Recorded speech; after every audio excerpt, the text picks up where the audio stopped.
நம்ம தமிழ்நாட்டுக்காரங்க, இந்தியர்கள் என்ன நினைக்கிறாங்க அப்படின்னா, ஒரு பெருமையா நினைக்கிறாங்க. இந்த தனியார் பள்ளியில போய் கல்வி கத்துக்கிறத பெருமையா நினைக்கிறாங்க. என் புள்ள அந்த பள்ளிக்கூடத்தில படிக்கிறான். இந்த இந்த இந்த தனியார் பள்ளியில வருஷத்துக்கு ரூ. 1,00,000 ஃபீஸு இப்படி சொல்கிறதுக்கு பெருமைப்பட்டாங்க. இவ ஆனா இவங்க வந்து அரசு பள்ளிய குறை சொல்லிக்கிட்டு, அரசு பள்ளியில தரமான கல்வி இல்ல, கட்டமைப்புகள் சரியா இல்லன்னு குறை சொல்லிட்டு, தனியார் பள்ளிக்கு ஓடி, தனியார் பள்ளியில போய் படிக்கிறத பெருமையா சொல்லிக்கிட்டாங்க. நான் வந்து 30,000 கட்டுறேன். 30,000 கட்டி 20,000 கட்டி நான் வந்து என் பிள்ளைய படிக்க வைக்கிறேன். அந்த பள்ளிக்கூடத்தில படிக்க வைக்கிறேன். இந்த பள்ளிக்கூடத்தில படிக்க வைக்கிறேன்னு பெருமையா சொல்லிக்கிட்டாங்க. அப்புறம் பார்த்தா இப்போ என்னென்னா ஃபீஸ் அதிகப்படுத்திட்டே போகிறாங்க. இன்றைக்கி 1,00,000 கட்டுறாங்க. 1,00,000 கிட்டத்தட்ட எல்லா பள்ளிக்கூடமும் சரி 1,00,000 கிட்ட வந்தாச்சு. நிறைய பள்ளிக்கூடங்கள் 1,00,000 தொட்டுச்சு. வருஷத்துக்கு ரூ. 1,00,000 செலவழித்து இப்போவும் பெருமையாக சொல்லிகிட்டு இருக்காங்க. என் பிள்ளைக்கு 1,00,000 செலவழித்து நான் பள்ளிக்கூடத்தில் படிக்க வைக்கிறேன் அப்படின்னு சொல்லிட்டு இப்போ பெருமையாக சொல்கிறாங்க. அந்த பள்ளிக்கூடத்தில் சீட்டு கிடைக்காது. ரூ. 1,00,000 ஃபீஸு. அவ்வளோ ஈஸியாலாம் சீட் கிடைக்காது. நல்ல என்ட்ரன்ஸ் எக்ஸாமில் என் பையன் பாஸ் பண்ணி ரெக்கமெண்டேஷன்லாம் போய் எப்படியோ சீட்டை வாங்கிட்டோம். அவ்வளோ ஈஸியாக கிடைக்காது சீட்டு அப்படின்னு பெருமையாக சொல்லிக்கிறாங்க. அப்புறம் பார்த்தா இந்த பெருமைத்தனம் தான் அப்புறம் வேறு எங்கெல்லாம் போகுது. எனக்கு உடம்பு சரியில்லைன்னா ப்ரைவேட் ஹாஸ்பிட்டலுக்கு தான் போவேன் அப்படின்னு சொல்லிட்டு ப்ரைவேட் ஹாஸ்பிட்டலில் பெருமையாக நினைக்கிறது. அரசு மருத்துவமனையை குறை சொல்லிவிட்டு ப்ரைவேட் ஹாஸ்பிட்டல் தனியார் மருத்துவமனையை அங்கே போய் சிகிச்சை பெறுவதை பெருமையாக சொல்கிறது. அப்புறம் அவங்க வந்து என்ன சொல்லுவாங்க, உங்கள் உடம்பு நோயை குணப்படுத்தணும், லட்சக்கணக்கில் செலவாகும்னு சொல்லி இருக்கிறதெல்லாம் பிடிங்கிட்டு விட்டுறாங்க. அங்கே போனேன், அந்த அப்போலோ ஆஸ்பத்திரிக்கு போனேன், இந்த ஆஸ்பத்திரிக்கு போனேன், பல லட்ச ரூபா செலவாகி போச்சு அப்படின்னு சொல்லிட்டு இருக்கிற பணத்தெல்லாம் பிடிங்கிட்டு விட்டுறாங்க. மனிதர்கள் அப்போ நீ இந்த மாதிரி மற்றவங்ககிட்டேருந்து ஒன்றை வித்தியாசப்படுத்தணும் அப்படிங்கிறக்காக, மற்றவங்ககிட்டேருந்து ஒன்றை வேறுபடுத்தணும் அப்படிங்கிறக்காக தான் நீ தனியார் பள்ளியில் போய் உன் பிள்ளைகளை படிக்க வைக்கிறேன்னு சொல்லிட்டு பெருமையாக பேசிக்கிட்ட. அப்போ மற்றவங்கள்ட்டேருந்து நீ வித்தியாசமாக தரமான வாழ்க்கை வாழ்கிறேன், எனக்கு தரமான மருத்துவம் தேவை அப்படின்னு சொல்லி தனியார் மருத்துவமனைகளுக்கு நீ போன. தனியார் மருத்துவமனையில் போய் பணம் கட்டி நீ இன்றைக்கி சிகிச்சை பெற்றது பெருமையாக சொல்லிக்க ஆரம்பித்த. கடைசியில் இன்றைக்கி தனியார் மருத்துவமனைகள்லாம் ஏதாவது உடம்பு சரியில்லைன்னா உள்ளே போயிட்டு வெளியே வந்தால் பல லட்ச ரூபாயை பிடிங்கிட்டு விட்டுறாங்க. நீ வருஷக்கணக்காக கஷ்டப்பட்டு 30 வருஷமாக சேர்த்துக்கிட்டு இருந்த எல்லா சேமிப்பையும் பிடுங்கி இன்னும் பல லட்ச ரூபா கடனாளியாக ஒன்றை மாற்றி விட்டுறாங்க. அப்போ தனியார் மருத்துவமனையில் போய் மருத்துவம் பார்க்குறத நீ பெருமையாக நினச்ச, தனியார் பள்ளியில் போய் கல்லூரியிலையும் படிக்கிறத நீ பெருமையாக நினச்ச. அதுக்கு பதிலாக நீ என்ன பண்ணியிருக்கணும் அப்படின்னா, உனக்கு கல்வியும் மருத்துவமும் உனக்கு கட்டணம் இல்லாமல் கிடைக்கணும். அதுபோல் ஒரு சட்டம் ஒரு நீதிமன்றத்துக்கு போகிற ஒரு பிரச்சனைன்னு அங்கே வழக்கு அந்த நீதிமன்ற செலவுகளும் உனக்கு கட்டணம் இல்லாமல் கிடைக்கணும். நீ என்ன பண்ணியிருக்கணும், போராடி எங்கள் உரிமையான அந்த கல்வியை தரமாக கொடுங்க அப்படின்னு போராடி இருக்கணும். எங்கள் மருத்துவம் என்பது எங்களுக்கு கட்டணமெல்லாம் கிடைக்கணும் அப்படின்னு சொல்லிட்டு அரசு மருத்துவமனையில் தரமான மருத்துவம் கிடைப்பதற்காக போராடி இருக்கணும். அதை விட்டு போட்டு நீ என்ன பண்ண, மற்றவங்ககிட்டேருந்து ஒன்றை வேறுபடுத்துறதுக்காக தரமான மருத்துவத்தை பெறுவதாக பெருமையை எடுத்து கொள்வதற்காக தனியார் மருத்துவமனையில் போய் சிகிச்சை எடுத்துக்க ஆரம்பத்தில் அவங்க கொஞ்சம் கொஞ்சமாக வச்சு இப்போ பார்த்தீங்கன்னா பல லட்ச ரூபாயை அவங்ககிட்ட பிடிங்கிட்டு விட்டாங்க. படிக்கணுமா, ஒரு பள்ளிக்கூடத்தில் படிக்கிறதுக்கே இன்றைக்கி 1,00,000 செலவாயிருது. நல்ல பள்ளிக்கூடம், அதை சேர்றதுக்கு போட்டி, என் பையன் அங்கே படிக்கிறான், என் பிள்ளை தனியார் பள்ளிக்கூடத்தில் படிக்கிறாங்க அப்படின்னு சொல்லி பெருமையாக சொல்லிக்க நீ ஆரம்பித்த. அந்த தற்பெருமைக்காக, அந்த தனியார் பெருமைக்காக, தனியார் மோகத்துக்கு உனக்கு கிடைச்ச தண்டனை தான் இன்றைக்கி பல லட்ச ரூபாயை நீ படிப்புக்காக செலவழிக்கிற. ஒரு மருத்துவன்ட்டு நீ ஒரு பெரிய மருத்துவமனைக்கு உள்ளே போயிட்டு வெளியே வந்தால் உன் கோமணத்தை கூட உருவிட்டு விட்டுருவாங்க. பல லட்ச ரூபாயை பிடிங்கி கட்டணமாக உன் தலையில் சுமத்தி உன்னை கடனாளியாக மாற்றிட்டு விட்டுருவாங்க. இருக்கிற எல்லாத்தையும் பல வருட சேமிப்பை உன்கிட்ட பிடிங்கிட்டு விட்டுருவாங்க. அப்போ இதுக்கெல்லாம் என்ன காரணம், உங்ககிட்ட இருக்கிற தனியார் மோகம். தனியார் மோகங்கிறது எப்படிப்பட்டது, பிறரிடமிருந்து ஒன்றை வித்தியாசப்படுத்தி காட்டணுங்கிறதுக்காக மற்றவங்களோட தான் உயர்ந்த ஒரு வாழ்க்கை வாழ்கிறேன், தரமான கல்வி கற்றுக்கிறேன், மற்றவங்கள மாதிரி கிடையாது அப்படின்னு மற்றவங்ககிட்டேருந்து ஒன்றை வேறுபடுத்திக்கணுங்கிற அந்த வேற்றுமை புத்தி தான் வேறுபடுத்தணுங்கிற அந்த புத்தி தான், ஒற்றுமையை விரும்பாத அந்த புத்தி தான், அந்த புத்திக்கு கிடைச்ச தண்டனை தான் இன்றைக்கி நீ தனியார் பள்ளிக்கும் கல்லூரிகளுக்கும் பல லட்ச ரூபா செலவு பண்ணி பிள்ளைகளுக்கு பாடம் கற்றுக் கொடுக்குற, பாடம் படிக்க வைக்கிற. அது மாதிரி மருத்துவமனை தனியார் மருத்துவமனைக்கு போய் உடம்பு சரியில்லைன்னா பல லட்ச ரூபா செலவு பண்ண வேண்டியிருக்கு. இதெல்லாம் தண்டனை. உன் தனியார் மோகத்துக்கும் மற்றவங்ககிட்டேருந்து ஒன்றை வேறுபடுத்தி காட்டணும் அப்படிங்கிறதுக்காகவும் மற்றவர்களை தீண்டத்தகாதவர்களாக நினைக்கிற புத்தி தான் அது. வேற்றுமைங்கிறது என்னது, அவனும் நானும் ஒன்றும் கிடையாது, அவங்க கவர்மெண்ட் ஆஸ்பத்திரிக்கு போனால் நானும் என் பிள்ளைய அங்கே சேர்க்க மாட்டேன், நான் என் உடம்புக்கு அங்கே போக மாட்டேன். அப்போ நானும் அவனும் ஒன்றாயிடுவேன். அது மாதிரி அவன் பிள்ளையும் வந்து அரசு பள்ளியில் படிக்கிறான், நானும் என் பிள்ளையும் அரசு பள்ளியில் படித்தா நானும் அவனும் ஒன்றாயிடுவோம் அப்படிங்கிற அந்த வேறுபடுத்துகிற அந்த தீண்டாமை புத்தி தான் இந்த தனியார் மோகத்துக்கே காரணம். அந்த சாதிகாரனும் அரசு பள்ளியில் தான் படிக்கிறான், இந்த சாதிகாரன் இப்போ என் ஜாதியும் அந்த பள்ளியில் படித்தா அப்போ அவனும் பக்கத்தில் உட்கார வேண்டியிருக்கும். அதனால் என் பிள்ளைகள் வந்து நல்ல பள்ளிக்கூடத்தில் படிக்கணும் அப்படின்னு சொல்லி தனியார் பள்ளியை நோக்கி போனேன். இந்த தீண்டாமை, வேற்றுமையை விரும்புகிற ஒரு மனப்பான்மை, அந்த மனப்பான்மைக்கு உனக்கு கிடைச்ச தண்டனை தான் இந்த மாதிரி உனக்கு தனியார் பள்ளிக்கூடத்துலேயும் கல்லூரிலையும் நீ ஃபீஸ் கட்டியே கடைசியில் உன் சேமிப்பெல்லாம் வீணாக போகிறதுக்கு காரணம். அப்புறம் பார்த்தா மருத்துவமனைக்கு மருத்துவ கட்டணமாக நீ பல லட்ச ரூபா செலவு பண்ணுற. உன்னை கடனாளியை தவிர ஒரு நோயிலேருந்து கூட நம்ம உடம்பை பார்த்துக்கலாம், ஓரளவுக்கு உணவு கட்டுப்பாடு அப்படின்னு. ஆனால் விபத்துங்கிறது தெரியாதனமாக நடந்துடும். ஆனால் நோய் கூட தெரியாமத்தனமாக வந்துடும். ஏதாவது ஒரு நோய் வந்துடும், நம்ம நினைப்போம் ஏதோ வந்துருச்சுன்னு வைங்க, போயிட்டோன்னா அவ்வளோதான், கடனாளி ஆகிட்டு தான் திரும்பி வரணும். அந்த அளவுக்கு இருக்கிற பணத்தை எல்லாத்தையும் பிடிங்கிட்டு விட்டுருவாங்க. அப்போ நீ இந்த வேறுபடுத்தணும்னு நினச்ச பற்றியா தீண்டாமை புத்தி பற்றியா, உன்னுடைய தீண்டாமை புத்தி அதுதான் வந்து அதுக்கு கிடைச்ச தண்டனை தான் உனக்கு இந்த மாதிரி ஃபீஸ் கட்டி தொலைகிற. அப்புறம் பார்த்தா இப்போ அப்போ நீ என்ன பண்ணியிருக்கணும் அப்படின்னா, அரசு பள்ளிகளிலேயே எனக்கு தரமான கல்வியை கொடு அப்படின்னு போராடி இருக்கணும். ஒன்று சேர்ந்து போராடி இருந்தால் இன்றைக்கி உனக்கு செலவு கிடையாது. இந்த மாதிரி பல லட்ச ரூபா செலவு பண்ணி உன் பிள்ளைகளை படிக்க வைக்க வேண்டிய அவசியம் கிடையாது. அரசாங்கமே எல்லாமே தரமான கல்வியை கொடுத்துருக்கும்.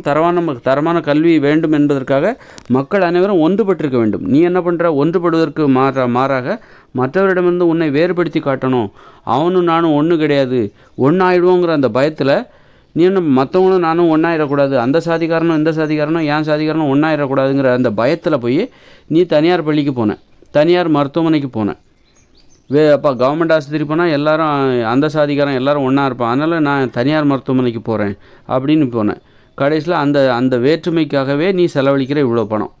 அது மாதிரி காதலுக்கு தடையாக இருக்கிறது. ஏன்னா நீ தாராளமாக காதலிப்பதற்கு சுதந்திரமாக விட்டுட்டா தான் புள்ள வந்து வேற்று சாதியை சார்ந்த ஒரு ஆணையாக பொண்ணையாக கல்யாணம் காதலிச்சிருவாங்க அப்படின்னு பயந்து நீ அவங்கள காதலிக்க விடாமல் நான் உங்களுக்கு கல்யாணம் பண்ணி வைக்கிறேன், நாங்களே உங்களுக்கு பொண்ணு பார்க்குறேன் அப்படின்னு சொல்லிட்டு கடைசியில் கல்யாணத்துக்காகவே பல லட்ச ரூபா செலவு பண்ணுற. இதுவும் தீண்டாமை தான். காதலுக்கு தடையாக இருப்பது எது? தீண்டாமை. எங்கே வேற்று சாதியில் தான் பிள்ளைகள் போய் கல்யாணம் பண்ணிப்பாங்களோ, அல்லது தனது பொருளாதார உயர்வுக்கு பொருத்தமில்லாத ஒரு வறுமையில் வாழ்கிற, ஏழ்மையில் வாழ்கிற நடுத்தர வர்க்கத்தை சார்ந்த ஒருவரை போய் தான் புள்ள வந்து கல்யாணம் பண்ணிப்பாங்களோ, அவங்களோட போய் நம்ம சம்மந்தம் வச்சுக்க முடியுமோ அப்படின்னு பயந்து போய் நீ என்ன பண்ணுற, நீ காதலிக்காத, பேசக்கூடாது, ஆம்பளைகிட்ட பேசக்கூடாது, பொம்பளைகிட்ட பேசக்கூடாது, உனக்கு தேவையான பொண்ணு மாப்பிள்ளையை நாங்கள் பார்க்குறோம், உனக்கு ஜாம்னு கல்யாணம் பண்ணி வைக்கிறோம் அப்படின்னு நீ அந்த புத்தி இருக்குல்ல, அந்த தீண்டாமை புத்தி, பிறரிடமிருந்து ஒன்றை வேறுபடுத்தி காட்டணுங்கிற அந்த புத்தி, பிறரோடு ஒன்று சேர்ந்து விடக்கூடாது என்கிற ஒற்றுமை விரும்பாத அந்த கீழ்த்தரமான புத்தி தான் கடைசியில் கல்யாணத்துக்காக பல லட்ச ரூபா, ஒரு கல்யாணத்தை நடத்தணும்னா பல லட்ச ரூபா செலவு பண்ண வேண்டியிருக்கு, 10 லட்சமாக செலவு பண்ண வேண்டியிருக்கு. எல்லாம் உன் புத்திக்கு கிடைச்ச அந்த வேற்றுமையை விரும்புகிற அந்த புத்தி, தீண்டாமையை ஆதரிக்கிற அந்த புத்தி, ஒற்றுமையை விரும்பாத வேற்றுமையை விரும்புகிற உன்னுடைய கீழ்த்தமரமான புத்திக்கு உனக்கு கிடைச்ச தண்டனை தான் இது. இந்த மாதிரி நீ படிக்கிறோம்னா ஃபீஸை கட்டு, பல லட்ச ரூபா அபராதம்.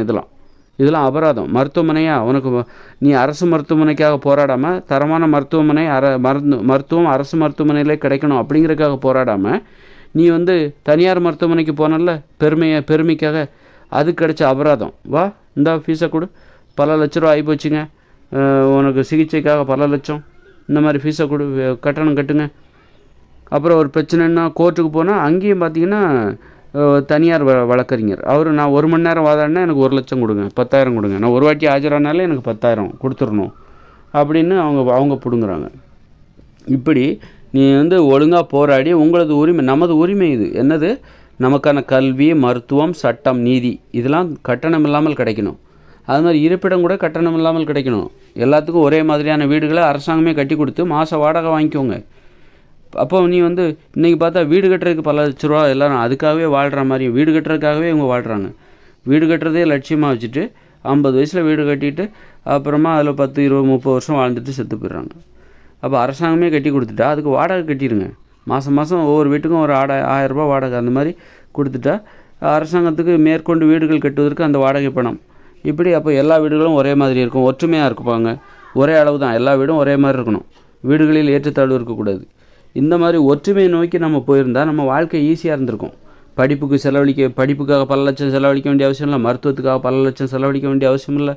மருத்துவம் கல்வி எல்லாம் கட்டணம் இல்லாமல் கிடச்சிருக்கும். அது மாதிரி நீதிமன்ற சேவைகளும் நமக்கு கட்டணம் இல்லாமல் கிடச்சிருக்கும். இருப்பிடமும் வீடுகளும் நமக்கு வீடுகளுக்காக பல லட்ச ரூபா செலவழிக்க வேண்டிய அவசியம் இல்லை. இடம் வாங்கி அலைய வேண்டிய அவசியம் இல்லை. வாடகை வீட்டில் கிடந்து அசிங்கப்பட வேண்டிய அவசியம் இல்லை. அப்போ நம்ம வேற்றுமையை விரும்பினால தான் இவ்வளோ கஷ்டப்பட்டுக்கிட்டு இருக்காங்க மனிதர். எல்லாம் அபராதம் கட்டு. ஒற்றுமை விரும்பாத உன்னுடைய கீழ்த்தரமான புத்திக்கு உனக்கு விதிக்கப்படுகிற அபராதம் தான் இந்த ஸ்கூல் ஃபீஸ் கட்டு, காலேஜ் ஃபீஸ் கட்டு. எல்லோரும் இப்போ டாக்டராக படிக்கணுமா, அப்போ 1 கோடி ரூபா இப்போ சேர்த்துக்கிட்டே இருக்காங்க. 1 கோடி ரூபாய் எப்படி சேர்க்குறது? ஏன்னா என் பிள்ளைகளை டாக்டருக்கு படிக்க வைக்கணும். அதுக்காக இப்போ ஒரு கோடி ரூபா அபராதம். உன் பிள்ளைய டாக்டர் படிக்கணுமா, கட்டு 1 கோடி ரூபா அபராதம். இதுக்கு பதிலாக நீ கல்வி, மருத்துவம் இதெல்லாம் எங்களுடைய உரிமை, அடிப்படை உரிமை, அதை கட்டணம் இல்லாமல் பெறுவது எங்களுடைய உரிமைன்னு சொல்லிட்டு நீ போராடி இருக்கணும். 1 கோடி போராடி இருந்தால் நீ பணத்தை சம்பாதிக்கிறக்காக நாயா பேயா அலைய வேண்டிய அவசியமே இல்லை. சந்தோஷமாக இருந்திருக்கலாம். வாழ்க்கை உனக்கு ஒரு அச்சமாகவே இருந்திருக்காது.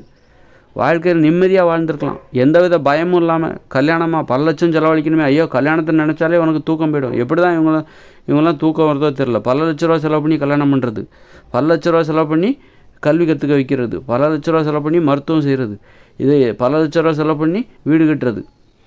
இதெல்லாம் கடந்து இவங்க எப்படி தான் தூங்குறாங்க, எப்படியெல்லாம் தான் நிம்மதியாக இருப்பாங்க அப்படிங்கிறதே நம்மளால் சொல்லவே முடியாது. இது எல்லாமே வேற்றுமையை விரும்பிய அந்த தீண்டாமையை ஆதரிக்கிற அந்த கீழ்த்தரமான புத்திக்கு இந்த மனிதர்களுக்கு இந்த மக்களுக்கு கிடைச்ச தண்டனை தான்.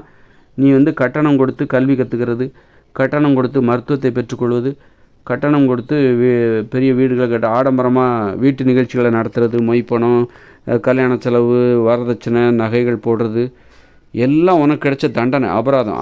உனக்கு தங்க நகை மேலே மோகமாக, ஆடம்பர மோகமாக, கட்டு அபராதம். அதுக்கு அபராதம் கட்டணும். ஆடம்பர மோகம். அதனால் எளிமையாக வாழணும்னு நினைக்கணும், ஒற்றுமையாக இருக்கணும்னு நினைக்கணும், எல்லோரும் சமந்தான் அப்படின்னு நினைக்கணும். அப்படி நினச்சி ஒன்றா போராடி உனக்கான உரிமைகளை நீ பெறுவதற்காக போராடி இருக்கணும்.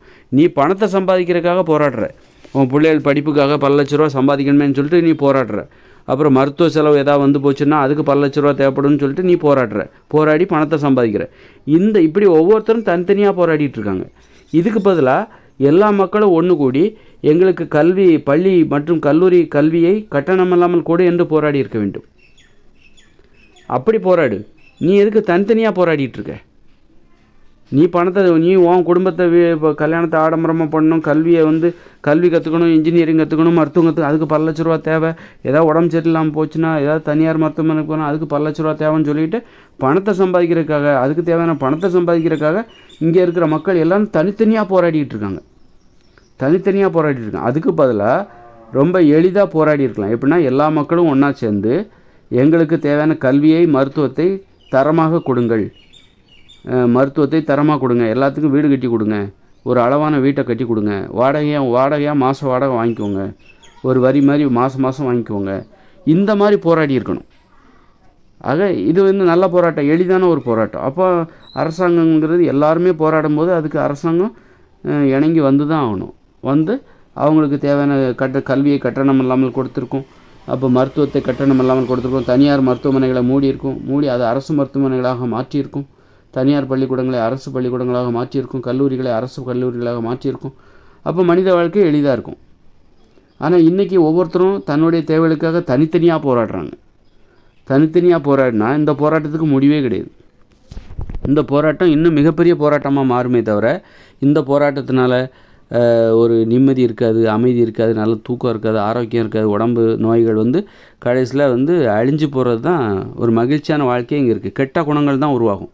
இந்தியர்களிடம் கெட்ட குணங்கள் தான் உருவாகும். ஏன்னா எல்லாத்தையும் இந்த மாதிரி கட்டணம் கொடுத்தே பெறும்போது இந்த சபிச்சுக்கிட்டே இருப்பாங்க. என்னடா வாழ்க்கை அப்படின்னு சபிச்சுக்கிட்டே இருப்பாங்க. அப்போ அவங்ககிட்ட நல்ல குணமே இருக்காது. நீ எளிதாக வாழும்போது தான் வாழ்க்கை உனக்கு எளிதாக இருக்கணும். நீ இந்த மாதிரி போராடிக்கிட்டு ஐயோ படிக்க வைக்கிறதுக்கு பல லட்சம், மருத்துவ செலவுக்கு பல லட்சம், அப்புறம் கல்யாண செலவுகளுக்கு பல லட்சம், இப்படி போகும்போது அப்போ நீ சாபம் விட்டுக்கிட்டே தான் இருப்ப. நல்ல குணமே இருக்காது. மனசில் நல்ல குணங்கள், எதிர்மறையான எண்ணங்கள் தான் அதிகமாக இருக்கும். இப்போ இந்தியர்கள் கெட்டவர்களாக வாழ்வதற்கு இதெல்லாம் காரணமாக இருக்குது. இந்த தனி உடைமை, தனியார் மய மோகம், அதாவது வேற்றுமையை விரும்புகிற மனப்பான்மை, தீண்டாமையை தீண்டாமையை ஆதரிக்கிற ஒரு மனப்பான்மை, ஒற்றுமையை விரும்பாத அந்த கீழ்த்தரமான புத்தி கிடைச்ச அந்த தண்டனை தான் இந்தியர்களின் ஒரு சாபக்கேடான வாழ்க்கை முறைக்கு காரணமாக இருக்குது.